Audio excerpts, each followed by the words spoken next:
আসসালামু আলাইকুম। আমরা আছি বান্দরবন নীলাচল পাহাড়ের উপরে, আর এই জায়গায় খুব আপনার নাম ভয়ঙ্কর কি? একটা স্থান। রামবম রামবো। এই বাগানের মালিক আপনি মালিক না? 82 সালে 1982 সালে থেকে পুনর্বাসন হিসাবে উনি হলো এই বাগানের মালিক। আর 1982 মূলত আমরা যে আসছি যাতে একটু ঘুরে ফিরে দেখা যায় পাহাড়ের উপরে ওদের আদিবাসীরা কীভাবে বসবাস করে। তো বিশেষ করে যেই কথাগুলো উনি বললেন যে এই জায়গায় অনেকে আইনের লোক আসার পরও মানে কিডন্যাপ হওয়ার পরে 10 লাখ 20 লাখ 50 লাখ টাকা চাঁদা দাবি করে। তো সেক্ষেত্রে আমাদের এই জায়গা থেকে সরে যাওয়াটা মনে করি যে আমাদের জন্য উত্তম। তাই আমরা ওনার সাথে কিছুক্ষণ সময় কাটিয়ে কথা টথা বলার পরে উনি আমাদের 2টা আমকে গিফট করছেন, আর আমটা পাওয়ার পর আমরা রিটার্ন ব্যাক করে চলে আসছি যত দ্রুত সম্ভব। কারণ ওনাদের বিষয়টা হলো ওনাদের সাথে তো আমরা পেরে উঠবো না, যেহেতু ওনাদের সাথে আমরা সেই ক্ষেত্রে আমরা চিন্তা করলাম যে এই বদলি নাকি তাতে নিয়ে তারপরে বিশেষ করে উনি যদি আমাদের সতর্ক করার শর্তে যদি আবার উনি যদি আবার অন্য কোনো লোক ধরে এরকম আক্রমণ আমাদের করায়, সেই ক্ষেত্রে আমরা থ্যাংক ইউ। এই যে আমাদের আম দিয়েছে বড় থেকে, আমরা আম খাওয়ার জন্য প্রস্তুত নিচ্ছি। তারপরে আমরা এখন চলে যাবো আর সাথে সাথে চলে আম। আর উনি হলো এই বাগানের মালিক। আমাদের আম গিফট করছে, আমরা দিবে মিলাম খাওয়ার জন্য নিচে নিয়ে যাবো। অবশ্য সবাই দেখা হচ্ছে আমরা আম পাইছি। আচ্ছা ঠিক আছে, ওকে, আল্লাহ হাফেজ।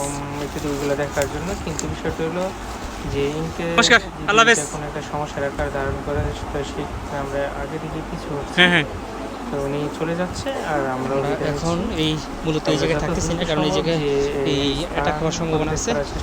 কারণ উনি বলছে, আর বিশেষ করে আমরা যতটুকু জানি যে ওনারাই এই সব কিছু করার চেষ্টা করে। হ্যাঁ, যে অ্যাটাক করে টাকাটা মোবাইলটা বাড়িতে দিয়ে নেওয়ার জন্য চেষ্টা করে।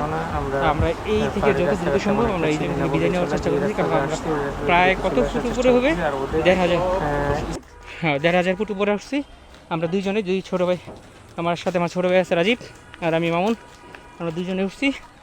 আর বিশেষ করে একটু খেয়াল রাখতে হবে যে আশেপাশে কোনো লোক আসে কি না। আর অবশ্যই হ্যাঁ, ওদের সাথে আমরা পেরে উঠবো না, কারণ হলো আমরা এই নতুন অবস্থায় আমরা পাহাড়ি রাস্তাঘাট তেমন একটা চিনি না। দ্বিতীয়ত ওদের সাথে দৌড়াদৌড়ি করে তেমন একটা পারবো না। সুতরাং যত দ্রুত সম্ভব আমরা ভিতরের দিকে না যেয়ে আমরা আবার রিটার্ন ব্যাক করতেছি।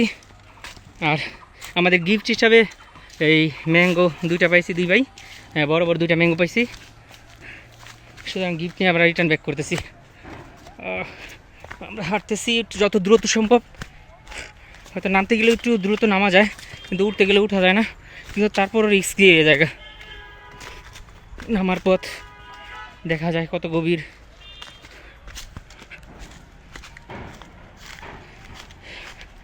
আর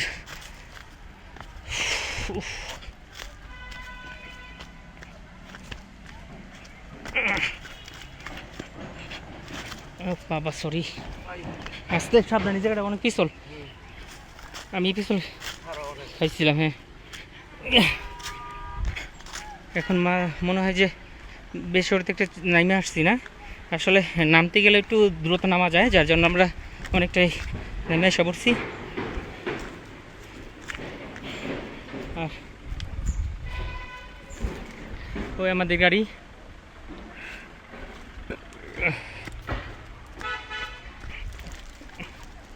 রাজীব, এই জায়গায় সাবধান, সাবধান, টোটাল এই জায়গায় সাবধান। পাতা আছে তো, পিস্তল খাওয়ার সম্ভাবনা আছে। আমার গেঞ্জি পুরো ভিজে গেছে ঘামে। ও খুব পিছল রাস্তা, খুবই পিছল। হ্যাঁ বুঝাইছি ঠেলা।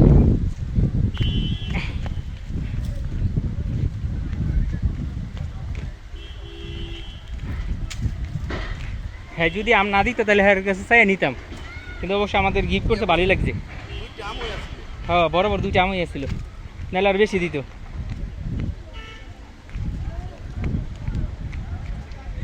আমরা পর্যটক, আমাদের যেমন শত্রু আছে তেমন বন্ধু আছে। প্লাস শত্রুকে বন্ধুকে চেনা খুব দায়। আর দ্বিতীয়ত হলো অনেক সময় বন্ধু শত্রুর হয়ে আকার ধারণ করে। সুতরাং আমি এটা পাওয়ার সাথে সাথে আমরা আর বেশি একটা দেরি করি নাই, সাথে সাথে চলে আসছি।